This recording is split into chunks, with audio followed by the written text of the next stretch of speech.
जो संदेश का शीर्षक मैंने सोचा है वो है राज्य की सामर्थ खोलने की कुंजियां। आप पिक्चर देख रहे हैं उधर? क्या दिख रहा है आपको? महत्वपूर्ण है चाबियां। हरे कितने लोग यहाँ काम करते हैं? सब काम पे जाते हैं। किसी किसी घर में दो दो जन काम करते हैं ना। उस घर में हर एक के पास दो चाबियां रहती है, और कभी अगर चाबी गुम गई तो आप घर में घुस सकते हैं, आप बाहर ही रह जाते हैं, है ना। आज मैं आपको किस राज्य की कुंजियों के बारे में बता रही हूँ? परमेश्वर के राज्य की कुंजियाँ। परमेश्वर के राज्य की बहुत सारी कुंजियाँ हैं, पर मैं आपको सिर्फ 4 कुंजियों के बारे में बताऊंगी जो बहुत ही महत्वपूर्ण हैं और आपको उस राज्य की सामर्थ्य को खोलने के लिए, प्राप्त करने के लिए, रखने के लिए, बढ़ने के लिए आपकी मदद करेंगी, है ना। सांसारिक राज्य को खोलने के लिए हमारे पास बहुत सी कुंजियाँ हैं। क्या आप बता सकते हैं कौन सी कुंजियाँ हैं? सांसारिक राज्य में जब हम यहाँ रहते हैं, यहाँ भी रहने के लिए हमको मेहनत करनी पड़ती है, हमको चीज़ें चाहिए, तो उसके लिए हम क्या करते हैं? पैसा। वेरी गुड, पैसा, गुड। और क्या करते हैं? अधिकार। ओके, और क्या? पैसा कैसा मिलेगा? ज़्यादा पैसा कैसा मिलता है? भारत में हमारा विचार क्या है? पैसा कब मिलेगा हमें? जब हम ज़्यादा काम करेंगे। पर काम भी हमको तभी मिलेगा, अच्छा काम कब मिलेगा हमें? जब हमने ज़्यादा पढ़ाई की होगी, है ना, हमारे मार्क्स ज़्यादा होंगे, या तो हम घूस देंगे किसी को, तभी होगा, है ना। वो राज्य की कुंजियाँ हैं, पर ये राज्य हमेशा के लिए नहीं है। हमको उस राज्य की कुंजियाँ चाहिए जिसमें सामर्थ, जिसमें बल, और जो अनंत काल के लिए है ना। और ये राज्य जो है उसको हम कैसे खोल सकते हैं? अगर हम अपने चारों ओर देखें, आज के दिन में, अभी हाल ही में पिछले हफ्ते हमने क्या सुना न्यूज़ में? थाईलैंड और कंबोडिया क्या है? युद्ध में लड़ने के लिए तैयार हैं, राइट।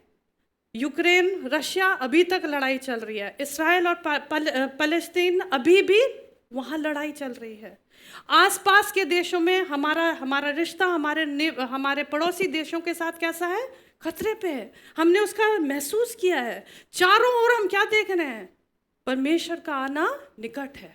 राज्य पे राज्य चढ़ाई कर रहा है, भूकंप हो रहे हैं, फ्लड्स हो रहे हैं, बाढ़ आ रही है, हम वॉल्केनोज क्या बोलते हैं, फट रहे हैं, लोग भाग रहे हैं, कहाँ जाएं सुरक्षा के लिए, राइट। हम कलीसिया को देखें, हम अपने परिवारों को देखें, एक अजीब सा माहौल है, डर सा है बैठा हुआ।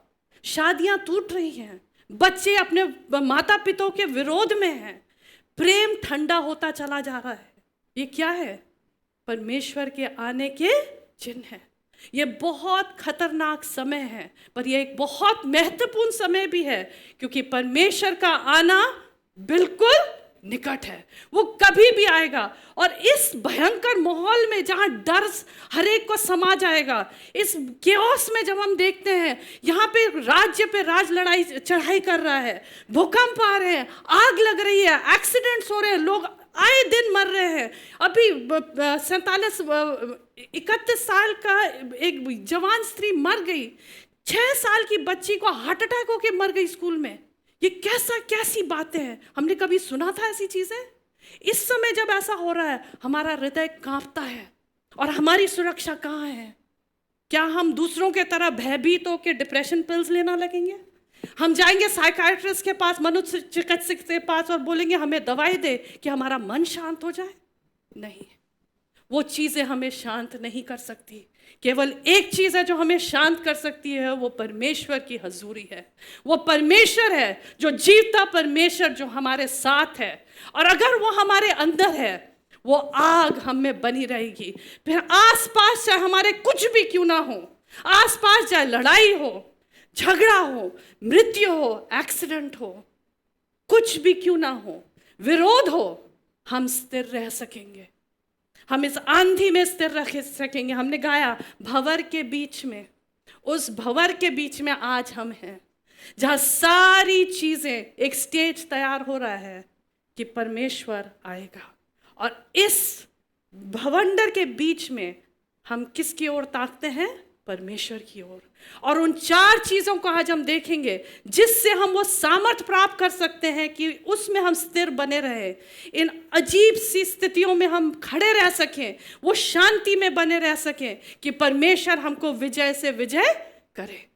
तो हम पहली बात देखेंगे, राज की पहली कुंजी क्या है?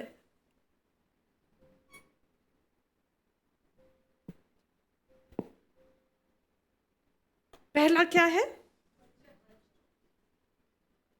पास्टर जोब ने पहले ही बता दिया था हमें, राइट? सबसे पहला वचन, पहला जो है वो है परमेश्वर का वचन। हमारे हाथ में है, पास्टर ने कहा भी, हम लोग फोन लेकर आते हैं, परमेश्वर का वचन है हमारे हाथ में। उस पर क्या, किसकी पिक्चर है, तस्वीर किसकी है? मेरे को ये बहुत अच्छी लगी, मेरे को तलवार देखी, मैंने बोला ये कितना सुंदर है। परमेश्वर का वचन क्या है? 2-धारी तलवार है ना? हम कई बार सोचते हैं ये बाइबल है, हम कहीं भी रख देते हैं इसको। मैं आपको एक उदाहरण दूंगी। अभी मैं अपनी फ्रेंड से मिलने गई थी यूएस, वो प्रभु को नहीं जानती, ठीक है, और बाइबल मैंने रखी हुई थी, मेरी बाइबल थी, पता नहीं वो घर साफ कर रही थी, और क्या हुआ, उसने मेरे को बुलाया, ज्योति ये उठा यहाँ से। तो मेरे को गुस्सा आया कि सब चीज़ तो उठा रही है, बाइबल क्यों नहीं उठा रही? मैंने फिर बाद में मेरे को लगा नहीं, शायद वो उसने आदर के हिसाब से कहा कि उसको छू नहीं रही है। बाद में मेरे को महसूस हुआ कि उसके नज़दीक भी वो आ नहीं सक रही थी। इसमें सामर्थ्य है, ये जीवता वचन है। मैंने हकीकत देखा, डर रही थी वो, नहीं छू, कहीं आसपास उसके नज़दीक भी नहीं, उसको छूने में भी इसमें सामर्थ्य है। हम भूल जाते हैं ये जीवित तलवार है। परमेश्वर का वचन क्या है? जीवित तलवार है। और परमेश्वर का वचन क्या कहता है? भजन संहिता 119 130 में, तेरे वचन के प्रकाश से तेरे वचन के प्रवेश करने से प्रकाश होता है। परमेश्वर का वचन जब हम पढ़ते हैं, है ना, परमेश्वर का वचन हम सब जानते हैं, हम मनन करते हैं। जब हम परमेश्वर के वचन पे मनन करते हैं, उस पर ध्यान देते हैं, तो परमेश्वर का वचन से क्या होता है? एक प्रकाश हमारे जीवन में आ जाता है, हमारी बुद्धि खुल जाती है। परमेश्वर का वचन ज्योति लेकर आता है। और वो किस प्रकार की ज्योति है? वो हमारे मार्गदर्शन के लिए है, वो हमारी अगुवाई के लिए है, वो हमारे निर्णय लेने के लिए है ना, वो हमारे शांति के लिए है। इस प्रकार की प्रकाश परमेश्वर हमारे जीवन में अपने वचन के द्वारा लेकर आता है। और परमेश्वर क्या कहता है? और ये वचन क्या है? ये जो वचन है क्या है?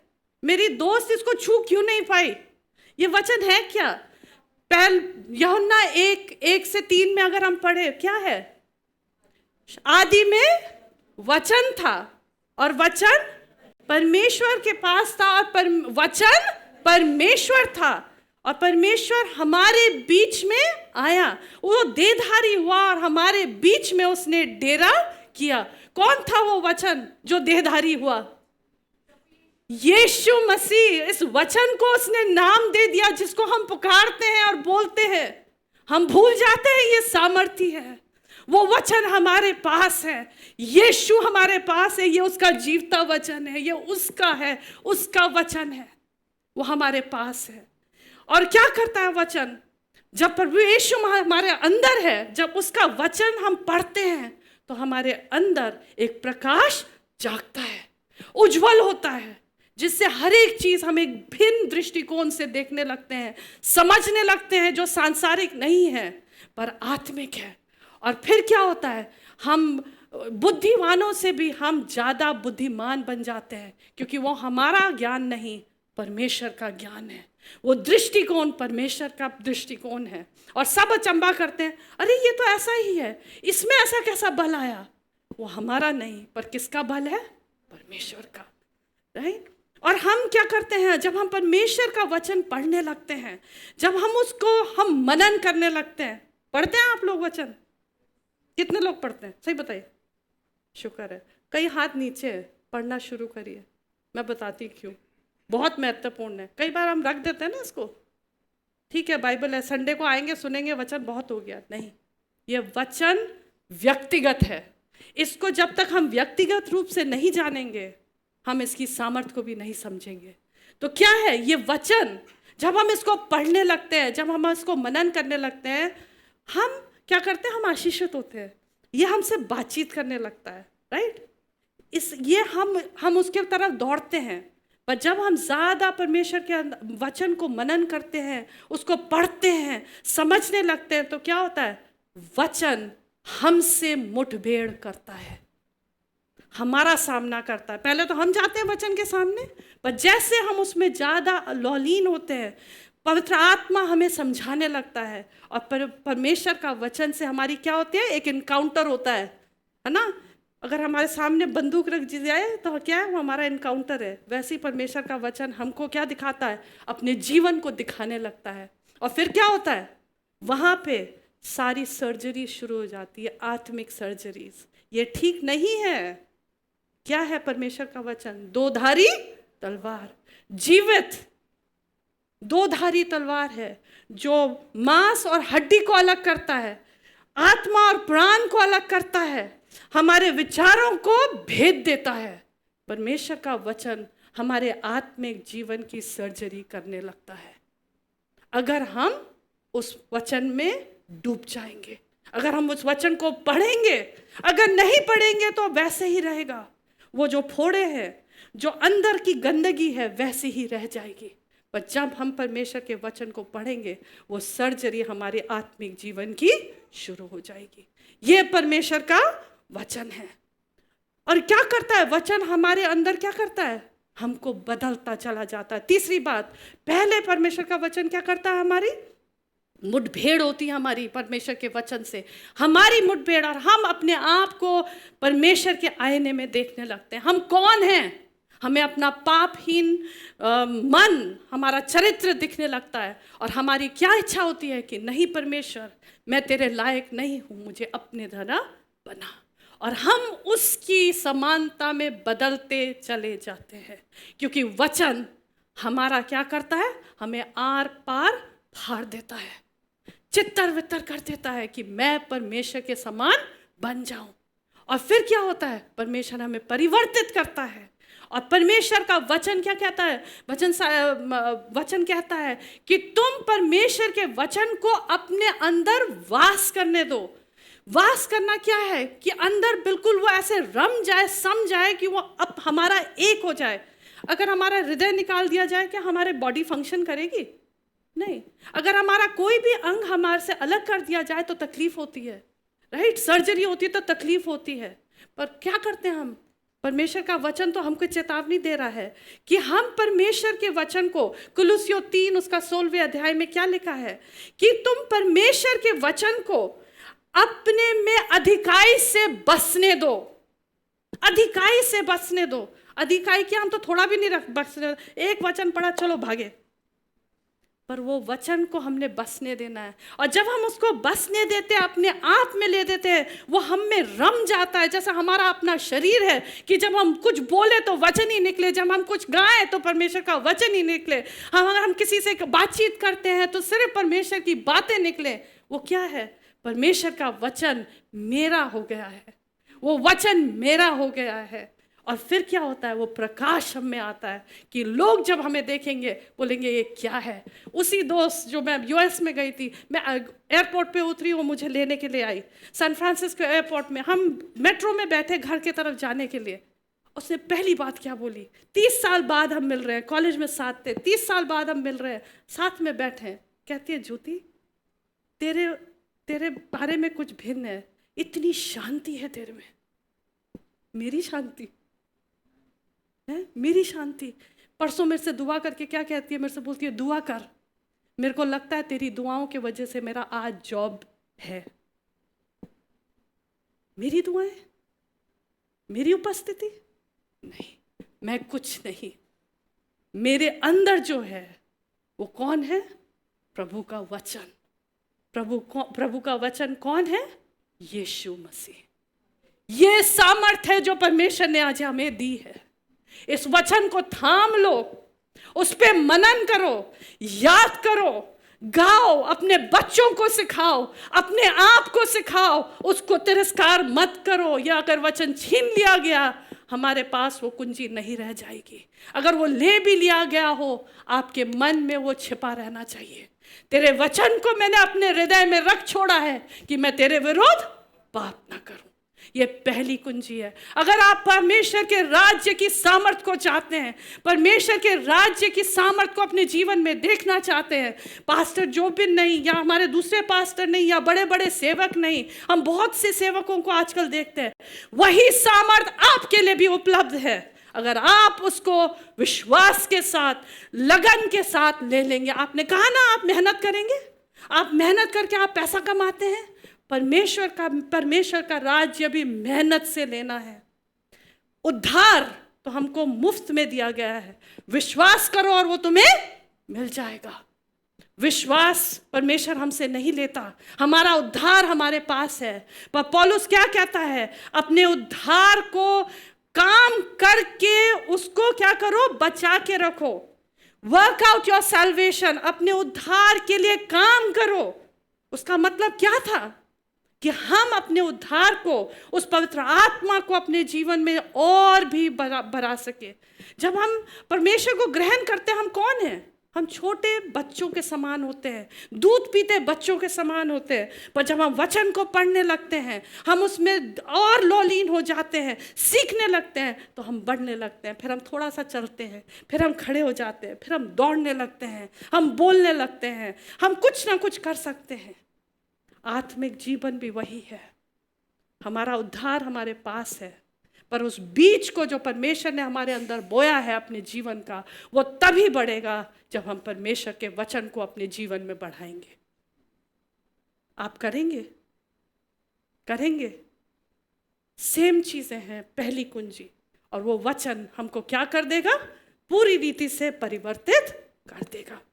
कि अब हम कहेंगे कि परमेश्वर की वो ज्योति है, वो हमारे अंदर है। हम इस वचन को, जैसे एक स्पंज होता है ना, उसको निचोड़ो तो क्या निकलता है? जो भी चीज़ उसने खींच रखी है, उसी प्रकार से जब हमें निचोड़ा जाए तो हमारे अंदर से सिर्फ क्या निकले?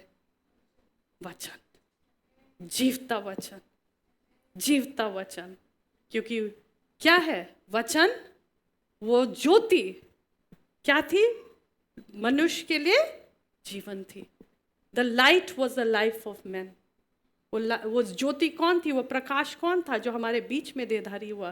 प्रभु यीशु मसीह। और वो जीवन है। तो इस पूरे भवंडर में जो चल रहा है आजकल हमारे आसपास, अगर आप उस जीवन को चाहते हैं, एक जैवन से भी बढ़कर जीवन, उस आत्मिक सामर्थ को आप चाहते हैं, वो स्वर्गीय सामर्थ को आप चाहते हैं, तो आप क्या करें? वचन को शेल्फ में ना रखें, अंदर घुसाएं, खाओ उसे।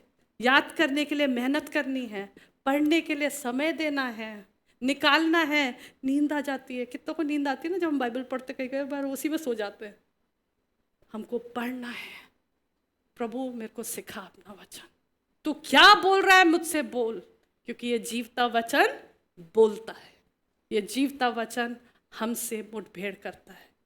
तो पहली कुंजी जब हम परमेश्वर के वचन की जो है वो है परमेश्वर का वचन। अब हम दूसरी कुंजी देखेंगे। दूसरा बहुत साधारण सी बात है, और ये सारी कुंजियां जो हमने पहले देखी, 4 कुंजियां थी, वो एक छल्ले में है ना। एक छल्ले में एक दरवाज़ा खुल गया, हमने सीखा वचन। अब दूसरे दरवाजे को हमने खोलना है कि हम और प्राप्त कर सकें। वो क्या है? प्रार्थना। बहुत ये सुना हुआ है, हमने बहुत बार सुना है प्रार्थना, पर वचन और प्रार्थना एक साथ जाता है। प्रार्थना ईश्वर से बातचीत करना है। ये एक मुद्रा है, एक नम्रता की और एक सरेंडर की मुद्रा है जो हम परमेश्वर के सामने रखते हैं। जब हम परमेश्वर के पास आते हैं, और परमेश्वर क्या चाहता है? कि हम उससे बातचीत करें। पहला थिस्सलुनीकियों 5:16 और 18 में लिखा है कि हम निरंतर प्रार्थना करते रहे। Pray without seizing. हर एक बात में हम धन्यवाद दें, क्योंकि यही परमेश्वर की इच्छा है। और हर एक हमारी जो विनतियाँ निवेदन है वो संतों के लिए और अधिकारियों के लिए की जाए। पहला तीमुथियुस 2:1। फिर लिखा है, प्रभु यीशु मसीह ने क्या कहा मत्ती 6:9-13 में? उसने हमें प्रार्थना करना सिखाया कि हे परमेश्वर, तेरा राज्य आए, तेरी इच्छा जैसे स्वर्ग में पूरी होती है वैसे ही पृथ्वी पर भी हो। हमारी दिन भर की रोटी तो आज हमें दे। कई बार हम बोल देते हैं, स्कूलों में तो ये नॉर्मल है कि बोलना ही, हमारे कॉन्वेंट स्कूलों में तो बहुत है, चलो हम अपनी यूनिवर्सल प्रेयर बोलेंगे और वो आर फादर बोल के हो जाती है। हम समझते भी हम क्या बोल रहे हैं? क्या हमें इसका आभास है कि हम किसको पुकार रहे हैं? हम अपने स्वर्गीय पिता को बुला रहे हैं। जब हम उसको बोलते हैं तो हमारी सुनता है। हमने प्रार्थना करनी है कि परमेश्वर, तू हमारा पिता है, ये ज्ञान तू हमें दे, ये रेवलेशन तू हमें दे कि हमारी बुद्धि खुल जाए कि तू हमारा स्वर्गीय पिता है। और जब हम वैसे प्रार्थना करते हैं, उसको वो समझ के कि जब हम प्रार्थना कर रहे हैं कि जो जैसी इच्छा उसकी स्वर्ग में है वैसी पृथ्वी पर भी हो, असंभव संभव हो जाता है। आज हम अपने बीच में बहुत सी बातें देख रहे हैं, गवाहियां हैं। असंभव को संभव करने वाला खुदा है। परमेश्वर हमारे बीच में है। हे हमारे पिता, जैसे स्वर्ग में तेरी इच्छा है वैसे ही इस पृथ्वी पर भी हो। क्या परमेश्वर चाहता है कि हम बीमार रहे? स्वर्ग में क्या बीमारी है? नहीं। तो पृथ्वी पर क्यों है? हमने वही दुआ करनी है कि स्वर्ग में तेरी इच्छा है कि हम अच्छे भले चंगे रहें, तो वही इच्छा परमेश्वर की हमारे जीवनों में भी पूरी होती है। यह है परमेश्वर का। और हम प्रार्थना कैसे करें? हम प्रार्थना कब कर सकेंगे? जब हम वचन को जानेंगे, जब हम उसके वचन को जानेंगे। और वो प्रार्थना, जब हम वचनों की प्रार्थना करने लगेंगे। दाऊद ने क्या किया? वो जाता था परमेश्वर के सामने और वचन बोलता था, परमेश्वर ने उसकी सुनी। आज भी हम उन वचनों को, हम उन प्रार्थनाओं को करते हैं। पर जब हमारे अंदर वचन नहीं है तो हम सिर्फ बड़बड़ कई बार करते हैं। जब हम वचन बोलने लगते हैं, वचनों के साथ प्रार्थना करने लगते हैं, वो वचन, वो प्रार्थनाएं प्रभावशाली है, जो उत्तर, जो चीज़ों को, जो परिस्थितियों को बदल देती है। ये वचन की सामर्थ्य है। ऐसी प्रार्थनाएं परमेश्वर हमसे चाहता है। और परमेश्वर क्या कहता है? रोमियो में अगर हम देखें क्या पहले तो 2 कुरिन्थियों 10 और उसका 11वां वचन, पहला कुरिन्थियों 2 अध्याय उसका 10 और 11 वचन क्या कहता है? हम कैसे प्रार्थना करें? जब हम प्रार्थना में लौलीन होते हैं, परमेश्वर की आत्मा के अनुसार प्रार्थना करते हैं, तो क्या कहता है? हम नहीं जानते प्रार्थना कैसे करें, पर परमेश्वर हमें सिखाता है हम कैसे प्रार्थना करें। क्योंकि आत्मा सब बातें वरन परमेश्वर की गूढ़ बातें भी जानता है। मनुष्यों में से कौन किसी मनुष्य की बातें जानता है? केवल मनुष्य की आत्मा जो उसमें है। वैसे ही परमेश्वर की बातें भी कोई नहीं जानता, केवल परमेश्वर की आत्मा जानती है। कई बार हम परमेश्वर के सम्मुख आते हैं, बड़बड़ बड़बड़ बड़बड़ करते हैं, पर जब हम परमेश्वर के नज़दीकी में बढ़ते हैं, परमेश्वर अपनी मूल बातें हमें बताने लगता है प्रार्थना में। क्योंकि प्रार्थना क्या है? एक वार्तालाप है, 2 व्यक्तियों के बीच में बातचीत है। हम परमेश्वर से बोलते हैं, परमेश्वर हमसे बातचीत करता है। वो अपने रहस्य हमें बताने लगता है। एक पिता अपनी मूल बातें जो उसकी हैं वो हमको दे देता है। हम पे विश्वास करता है कि ये बच्चे इन बातों को क्या समझेंगे और उनको पूरा करेंगे। कितना बड़ा अवसर पिता ने हमें दिया है। ऐसी प्रार्थनाएं हमने करनी सीखनी है। और कैसी प्रार्थना है? जो आत्मा में है। और कई बार हमारे पास हम शब्दहीन हो जाते हैं, हम कैसे प्रार्थना करें। तो रोमियो 8 में क्या लिखा है? तब परमेश्वर का आत्मा हमारी आत्मा के साथ मिलकर आए हैं भर भर के क्या करता है? गिड़गिड़ाता है और हमें प्रार्थना करने में मदद करता है। पर वो कब होगा? जब उस वचन को अपने में समाने देंगे। हम प्रार्थना करने लगेंगे, उन वचनों को हम घोषित करने लगेंगे। फिर हमारे आसपास क्यों ना हो, हम उस वचन पे खड़े रहेंगे। क्योंकि वो किसने कहा है? वचन किसका है? मेरा नहीं है, वो परमेश्वर का है, उसका है पूरा करने के लिए। और परमेश्वर का वचन क्या कहता है? वो झूठा नहीं है। आकाश और पृथ्वी तो टल जाएंगे, पर परमेश्वर का वचन बिना पूरे हुए नहीं टलेगा। और परमेश्वर अपने वचन के लिए बहुत जलस है, वो पूरा करके रहेगा। वो विश्वास, वो अधिकार से हम उस वचन को पकड़े रहे, क्योंकि वचन सामर्थी है। और हम प्रार्थना उन वचनों से करें और असंभव को संभव होते हुए देखें। एक साधारण सा उदाहरण मैं दूंगी। जब हम लोग उत्तरकाशी में थे, हम लोग मिनिस्ट्री के लिए गए, तो उस समय हमारी बिल्कुल नया परिवार था और नए लोग परमेश्वर के पास आ रहे थे। और बहुत से बार क्या हुआ कि दुष्ट आत्माएं प्रकट होती थी। ठीक है, लोग दुआ करो तो पहले ही वो नाचने गाने शुरू लगेंगे, फिर उनको दुआ करो, उनको ले और उन दुष्ट आत्माओं को भगाओ यीशु के नाम से। तो एक जगह एक परिवार था जो प्रभु में आ रहा था, और उनकी जो बहू थी वो जब भी प्रार्थना हो तो वो बिल्कुल गिर जाती थी और मतलब बेहोश सी हो जाती थी। तो परिवार बहुत परेशान था और वो कंसीव नहीं कर पा रही थी। तो उन लोगों ने हमें बुलाया और विजय ने मुझे उठाया, और मैं 7 महीने की प्रेग्नेंट थी। और मैंने बोला मैं नहीं आ रही। और ये रात के 8 बजे है, उस समय बहुत कुछ मतलब 8 बजे, और हमको करीब करीब 45 मिनट का रास्ता जाना था। तो मैं चले गई, हम लोग चले गए, बच्चों को, जॉय को हमने घर पे छोड़ा और हम निकल गए।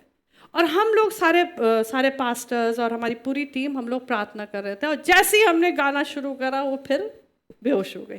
अब वो उठे ना, सब दुआ कर रहे हैं, डांट रहे हैं, वो कर रहे हैं, कोई फर्क नहीं पड़ा। और मैं चुपचाप बैठी थी। मैंने बोला प्रभु क्या है? और वचन की सामर्थ्य देखो। और परमेश्वर से जब हम बातचीत करते हैं, परमेश्वर कैसी अपनी मूड बातें हमें बताता है। मेरे वचन, मेरी आत्मा में परमेश्वर ने क्या दिया कि याकूब की पत्री 5 और उसका जो वो वचन है वो पढ़। मैंने बाइबल खोली, मैं सबसे बोला शांत हो जाओ। मैंने बाइबल खोली, मैंने बोला इसको पढ़ो, और वो पढ़ा हमने, और वो उठ खड़ी हुई, वो आत्मा उसको छोड़ दी गई। और उसी समय उसी 1 महीने बाद हमने सुना कि वो गर्भवती है। परमेश्वर के वचन की सामर्थ, प्रार्थना की सामर्थ। हमारे वचन नहीं है, परमेश्वर के वचन जीवते हैं। वो प्रार्थनाएं प्रबल होती है।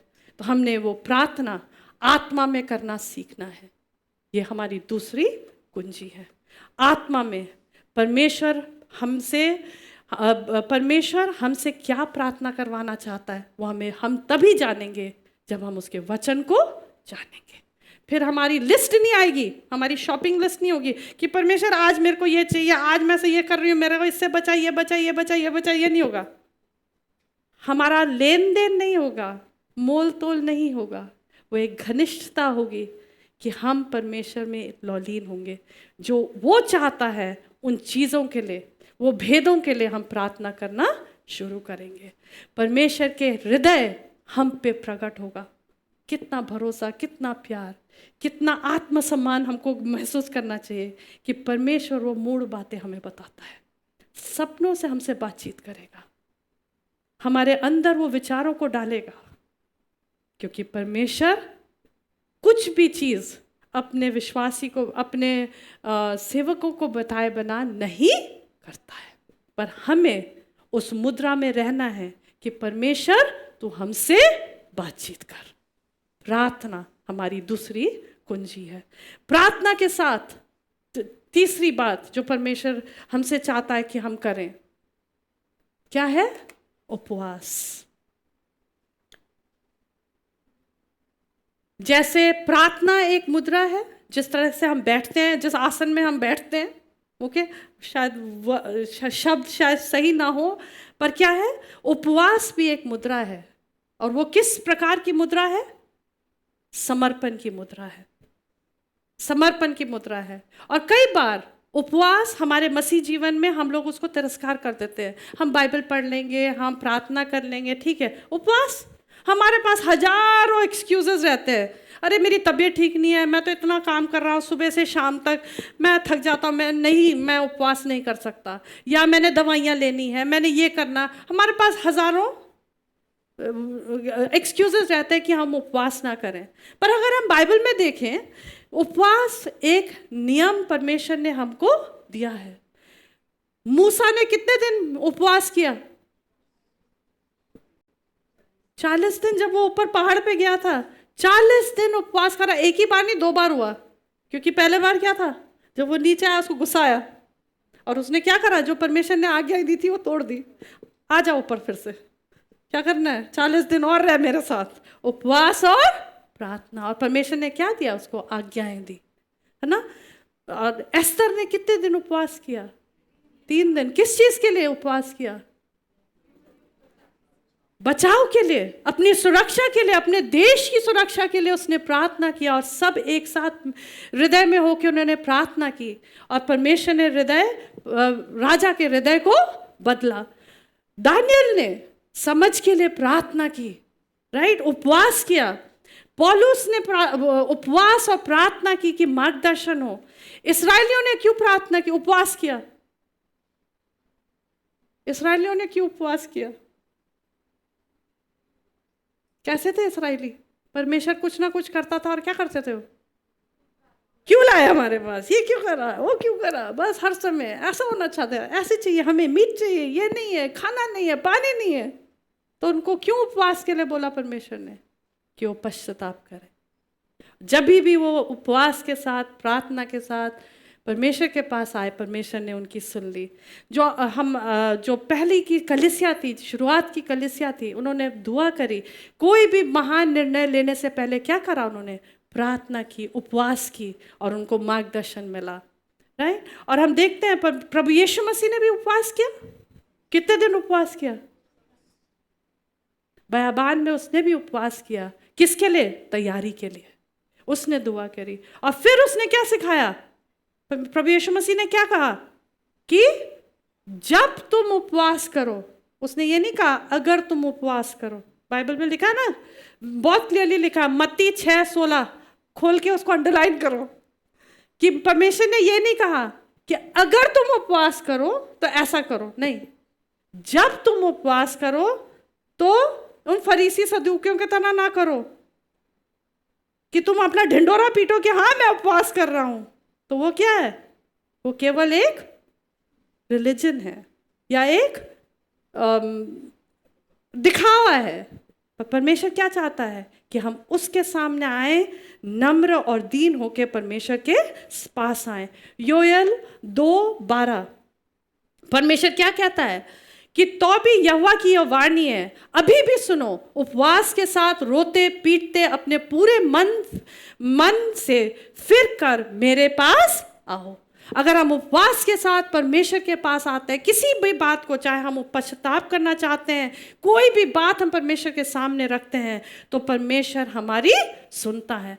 जो उपवास है वो हमारे जीवन का क्या है, एक मैंने नीचे हिंदी में लिखा हुआ है, यह पवित्र शास्त्र में दी गई हृदय के पश्चाताप, एक परमेश्वर के करीबी आने के लिए और एक समर्पण की मुद्रा है। जब हम क्या करते हैं, हम जब परमेश्वर के पास आते हैं, हम अपने जीवन को परमेश्वर के पंक्ति योजना में ले आते हैं। आपने देखा है, जब बिल्डिंग बनाई जाती है तो दीवालों को सीधा देखने के लिए एक प्लम्ब लाइन रखी जाती है, राइट, उसको लगाया जाता है कि दीवार सही है कि नहीं। जब हम उपवास करते हैं, हम अपने जीवन को, अपने शरीर को परमेश्वर के अधीन लेकर आते हैं कि हमारा जीवन सही है कि नहीं है। और अपने शरीर को हम परमेश्वर के वश में कैसे करते हैं, जब हम खाने को अलग रखते हैं और हम क्या कहते हैं, परमेश्वर तू महत्वपूर्ण है, मुझे तुझसे सुनना है, मैं अपने आप को तेरे सामने नम्र और दीन करता हूँ। ये है हमारे हृदय की मुद्रा। परमेश्वर तभी हमसे कहता है कि तुम उपवास करो। और हम क्या करते हैं, और ये क्या बोलते, कई बार हम सोचते हैं कि हम जब प्रार्थना करेंगे, हम उपवास करेंगे, परमेश्वर, जैसे हम मन्नत मांगते हैं ना, हम कई बार सोचते हैं उपवास करना मन्नत मांगना है। मन्नत मांगना नहीं है, ये एक लेन देन नहीं है। ये किसके बारे में है, ये मेरे विषय में नहीं है। उपवास मेरे विषय में नहीं है, परमेश्वर के विषय में है। वो आज हमें बुला रहा है कि हम उपवास करें। और हम जब उपवास करते हैं, हम परमेश्वर को क्या करते हैं, आदर देते हैं। तो हम उपवास की वो कुंजी को पकड़ लें और उस आत्मा की सामर्थ को, राज्य की सामर्थ को अपने लिए हासिल करें। जो आखिरी बात है जो हमको परमेश्वर ने सिखाई है, वो है दान, देना। क्या मैं 10वां अंश के बारे में बात कर रही हूँ जो हम हदिया देते हैं उसके विषय में बात कर रही हूँ? नहीं, ये तो एक आज्ञा है जो परमेश्वर ने हमें दी है कि हम उसको दे, इस्राएलियों को सिखाने के लिए, शुरुआत करने के लिए कि तुम दो और देखो मैं आसमान के झरोखे खोल के तुमको देता हूं कि नहीं। ये याद रखो, जो थोड़ा देता है वो थोड़ा काटेगा, और जो अधिकाई से बोता है वो अधिकाई से काटेगा। 2 कुरिन्थियों 9:6 और प्रेरितों के काम 20:35 में क्या लिखा है? लेने से देना धन्य है। प्रोवर्ब्स 3:27 में लिखा है कि अगर तुम्हारे हक में भलाई करने के लिए तुम्हारे पास है तो उसको तुम उससे पीछे मत हटो, करो उसको पूरा। इब्रानियों 13:16 में लिखा है कि अगर जब हम दूसरों के लिए भलाई करते हैं तो वो क्या होता है? परमेश्वर के लिए एक योगदान बलिदान है, एक योग्य बलिदान है। और दूसरा क्या लिखा है? नीति वचन 19:17 में, जब हम परमेश्वर को देते, जब हम गरीबों को देते हैं तो हम परमेश्वर को उद्धार देते हैं। परमेश्वर किसी का कर्जदार नहीं है, परमेश्वर हमें वापस देता है। जो हम 10वां हिस्सा परमेश्वर को देते हैं, हम उसको क्या कह रहे हैं कि परमेश्वर मैं तेरा आदर करता हूँ। हम परमेश्वर को आदर देते हैं। और परमेश्वर मलाकी 3:10 में क्या कहता है? अगर तुम अपने 10वां हिस्सा तुम मेरे भवन में लेकर आओगे और तो मेरे भवन में खाना रहेगा, भंडार भरे रहेंगे, तो तुम देखो मैं स्वर्ग के झरोखों को खोल के कैसे तुम्हें आशीष देता हूँ कि नहीं। मुझे परखो और देखो मैं तुम्हें आशीष देता हूँ कि नहीं। क्योंकि जो कुछ भी हमें मिला है वो किसके द्वारा है? परमेश्वर के द्वारा है। अगर हम देखें, हम मनुष्य होने के नाते हम एक दूसरे का आदर करना चाहते हैं, नहीं? हम सुलेमान के जीवन में देखते हैं क्या करा उसने। जब क्वीन ऑफ शीबा उससे मिलने आई तो उसके लिए वो जानती थी सुलेमान तो सबसे धनी राजा था, उसका वैभव बहुत था, पर उसने क्या करा? अपनी सबसे अच्छी चीज़ें वो उसके लिए लेकर आई। काहे के लिए? उसको तो नहीं चाहिए थी, सुलेमान को ज़रूरत नहीं थी, पर क्यों दी उसने? क्योंकि वो उसका आदर करना चाहती थी। और सुलेमान ने क्या करा? जब वो लौट के गई उसको उसका दुगना हिस्सा दिया। क्यों? क्योंकि उसका भी उसने आदर रखा, उसका मान रखा है। और क्या हम आगे देखते हैं, जब इब्राहिम ने मलकीसेदेक को क्या करा? आदर के लिए क्या दिया? अपना 10वां हिस्सा दिया। उस राजा को उसको ज़रूरत नहीं थी पर उसने दिया। तो जब हम परमेश्वर को आदर देते हैं और और परमेश्वर क्या चाहता है? ना केवल हमारे 10वां हिस्सा, परमेश्वर क्या चाहता है?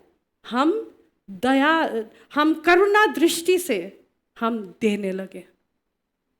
हम जो जिसके पास नहीं है उसको हम दे, क्योंकि परमेश्वर ने अगर हमको दिया है वो हमारे लिए ही नहीं है, वो किसके लिए है? दूसरों को आशीषित करने के लिए। कई बार हम सोचते हैं आज तो मेरी तनख्वाह आई है, आज मैंने ये देना, ये देना, ये देना, ये देना, ये देना, अब पैसा ख़त्म, है ना? और कई बार कोई बोलता हमें इस चीज़ की ज़रूरत है। क्या हमारे कान खुले हैं? आज परमेश्वर हमको चुनौती दे रहा है, हम देना सीखें, कृपा से देना सीखें, अपने मुट्ठी खोल दें। परमेश्वर किसी का कर्जदार नहीं है, किसी का कर्जदार नहीं है। हम कई साल पहले की बात है, हमारे परिवार में हमारे एक रिश्तेदार के बहुत गंभीर स्थिति थी और उनके पास कुछ नहीं था, सब चीज़ ले लिया गया और उनको पैसे चाहिए थे। तो विजय ने मुझसे कहा हमारी दोनों की सैलरी उनको भेज दो उस महीने के लिए। और हमें महीने के अंत में हमने बॉम्बे जाना था, हमारे पास कुछ नहीं था, हमने जो था हमारे पास हमने उठा के वो भेज दिया। एक पैसा नहीं था हमारे हाथ में और टिकट हमारे पहले बुक हो चुके थे। हम निकले, बच्चों के साथ, छोटे थे बिल्कुल, हम बॉम्बे जा रहे थे, हाथ में कुछ पैसा नहीं, कुछ हो गया, कुछ चाहिए खाने पीने के लिए, एक पैसा नहीं हाथ में। और क्या हुआ, हम जैसे ही निकले, हम घर से निकले, हम मसूरी आए, मसूरी से देहरादून जाना था, हम जैसे निकले एक कोई व्यक्ति आया और हमारे हाथ में उसने एक थैला थमा दिया, एक पैकेट दिया। और जब बाद में हमने खोला था, हमने उसमें क्या देखे? 5,000 रुपये थे। परमेश्वर हमारी ज़रूरतों को पूरा करता है, क्योंकि हमारी ज़रूरतें हमारे कमाई से पूरी नहीं होती हैं।